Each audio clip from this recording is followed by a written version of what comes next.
Hey, Adele Bates, Behaviour and Education Specialist here, and in this vlog we're looking at getting to know you.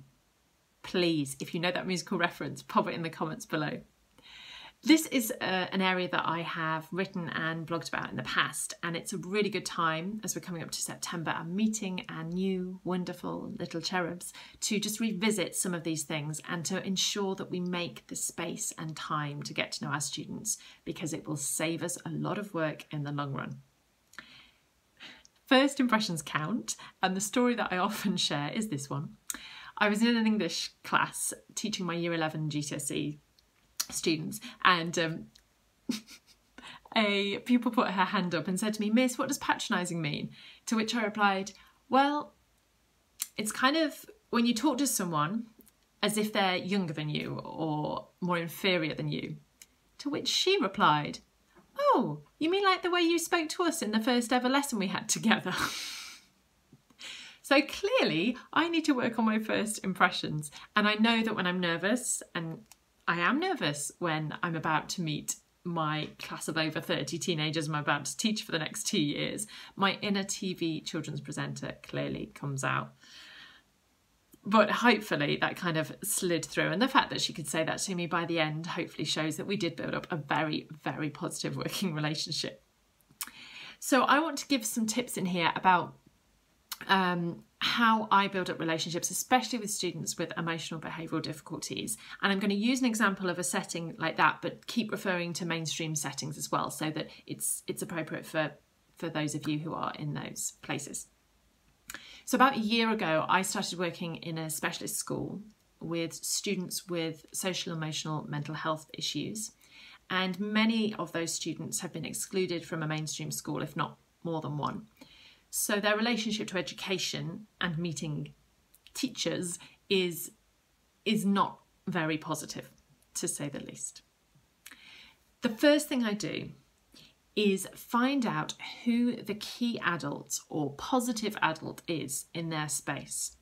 So if you're in an attachment aware school, you will hopefully have a key adult who works with that student, who knows that student really well, and that the student trusts to an extent. And I work with that member of staff to be around them, and for the child to see that I'm a safe person too, because I'm with their key adult, and it allows the student to grow accustomed to my face. Second musical reference of the vlog. Please put down if you know it below. And in a mainstream setting, obviously that's slightly different, and I think there's an importance here. Once you get your class list, if you've got students who have EBD, SEMH, if you've got students who have autism, ADHD, any particular social needs, then take the time to meet with them or the other safe adults around them before you go into the classroom, into your lessons. And so if this is visiting them in form, or maybe it's meeting carers or parents, especially for teachers of early years and younger children, that can be really, really helpful. And as the saying goes, what is it? A stitch in time saves 9. And I really have experienced that. Do that stitch in time, and it will save you a lot of time later on and enable you to get to the learning a lot quicker. So the second area to look at is around environments and in setting up your environment. In my setting at this school, I have a library, which does make me feel like Belle from Beauty and the Beast, although on a much micro scale, but it's gorgeous. And I work with students one-to-one, so they have to come into my space. Again, this can be really triggering for students who have experienced trauma, abuse and neglect. Being in a room one-on-one with a door closed may not feel safe to some of the students. And it has taken me, those of you who follow me on Twitter will see, weeks, months to get a student into my learning space sometimes, and I have to be very adaptable and very flexible in that initial period. I feel like I spend a lot of time in this liminal space where sometimes I'm going to them, sometimes they might step into my room but they won't work, or they'll step into the room, rearrange a book and then go out. And that slow process is them getting to know me, getting to know my space and how I work. And in a mainstream setting, I liken this to those initial sessions when you are setting up your classroom. You're setting up your classroom rules, your expectations, And if you can, show the students that there's space for them in your learning environment. Have you got a board where their stonking work is going to be put? Have you got some quotes along the top that they need to learn? And you can say to them, those quotes up there, you'll have them off by heart in your head by Christmas, whatever it is. Invite them into your space and take the time to learn about them. It will mean that you spend time learning about very, very random things. Current thing of interest with a lot of my students is Fortnite, the game. Not my real area of interest, but I'm learning. And the things that I've learned about Littlest Pet Shop, I know a lot about that now. But take the time to learn those things from students. A really fantastic way to do this is free writing. I have a blog on this on my website. If you haven't already looked at it, go there as soon as you finish this video, because it can be a fantastic tool for all ages, for all types of students, for all subjects, to help you get to know the students in a really positive way. It also really improves their writing. So when you first meet a student with behavioural needs or any other social, emotional, mental health needs, sometimes they may not present as if they want to get to know you.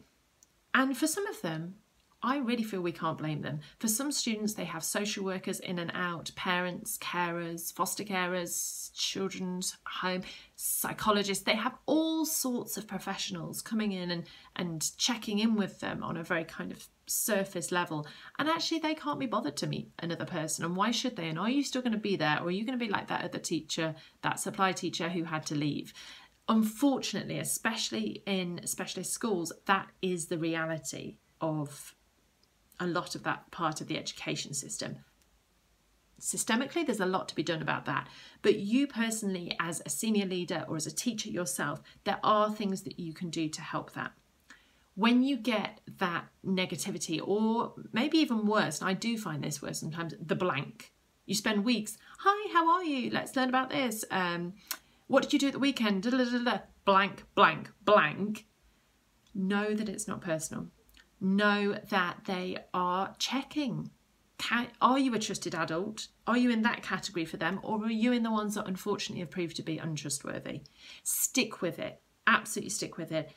That may be a defence that the student has to protect themselves from disappointment, to protect themselves from getting close to someone who then leaves. It could be triggering all sorts of these memories. So if you get blanks or aggression, stick with it. Stick with it. Which leads me to my final point, which is about how much time we need to make space for this kind of work, this getting to know you stage. And I've definitely got this wrong before. I've thought that students have got to know the way that I work. We've all kind of sorted. We've got enough of a relationship, and I try to push the work forward. And sometimes that crumbles. Sometimes they're not ready for that. They're not ready to risk learning new things or risk trying new things that they haven't before, because they've got such an association with failure and such a negativity around learning and education. So hence why this stage of getting to know you really needs to be embedded really well. And if you are in a leadership position where you're able to account for that for your staff, then please put it in, because it will absolutely save time. Stitching time saves 9. And also I found the more that you embed and the more that you invest in this initial stage, the more likely you're able to support students at pressure points. So for example, exams. At exam time, the pressure's on, students can crumble. And if you know them really well, if you've taken this time at the start, then you are able to do that better later on. I'd love to know how you get on with this. If you want to work with me further on issues around this or behaviour in general, then please do have a look at the link. I offer one-to-one Beyond Behaviour sessions, and we can connect together and work in that way. I look forward to hearing from you soon. Okay, bye.